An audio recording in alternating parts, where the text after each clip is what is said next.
अपमान। कोई व्यक्ति दूसरे का अपमान क्यों करता है? क्या आपने कभी विचार किया है? वैसे तो हम भी बिना कारण बहुतों का अपमान करते हैं। गुनहगार हूं ना मैं आपका।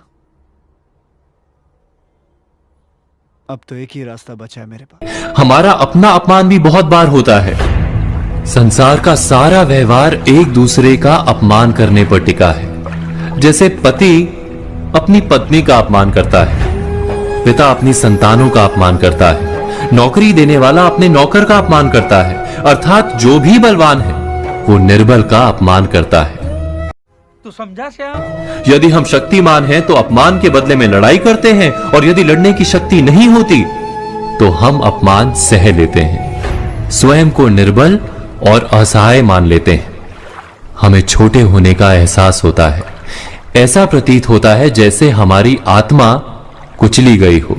घूर के रहे शाने, तेरे से बात कर ले। किंतु कोई किसी का अपमान क्यों करता है? हम विचार कर रहे थे कि जब अपमान होता है तो मनुष्य को अपनी निर्बलता का एहसास होता है, और निर्बलता का बोध मनुष्य को कुचल देता है।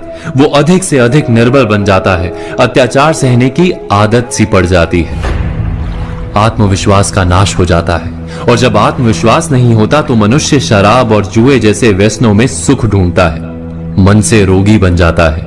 आखिर किसी भी मनुष्य की ऐसी दुर्गति कोई क्यों करता है?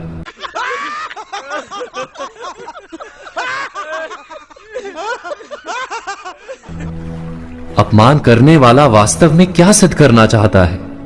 कभी गहराई से विचार किया है?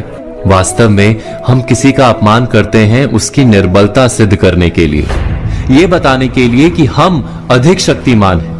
अर्थात वास्तव में अपमान करने वाला स्वयं अपने आप को शक्तिमान या बलवान सिद्ध करने का प्रयास कर रहा है। अपमान करने वाला हकीकत में अपनी शक्ति से आश्वस्त नहीं है, उसे अपनी शक्ति पर भरोसा नहीं है। दूसरों को चुनौती देकर वो अपनी शक्ति पर विश्वास प्राप्त करने की कोशिश करता है। क्या ये सच नहीं कि जब हम किसी का अपमान करते हैं तो वास्तव में इतना ही प्रकट करते हैं कि हमें अपने बल पर भरोसा नहीं? इसलिए हम तुम्हारे गुनाहों का हिसाब आज नहीं, फिर कभी मांगेंगे। हमें ये संसार एक अविरत संघर्ष प्रतीत होता है, कभी ना रुकने वाली एक जंग सी दिखाई देती है। हम अपने निकट आने वाले सभी को प्रतिद्वंदी मानते हैं, फिर वो पति या पत्नी ही क्यों ना हो।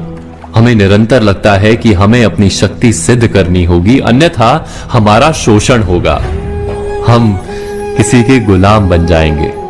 किंतु क्या हमने कभी विचार किया है कि दूसरों को प्रतिद्वंदी अर्थात दुश्मन मानने के बदले कलीग मान लें, हमारी सहायता करने वाले सहयोगी मान लें, अर्थात दूसरे व्यक्ति को प्रेम करें तो उसका अपमान करना आवश्यक ही नहीं होगा। किंतु प्रेम करने के लिए आत्मविश्वास आवश्यक है। जिसे अपनी शक्ति पर विश्वास नहीं, वो प्रेम कर ही नहीं सकता।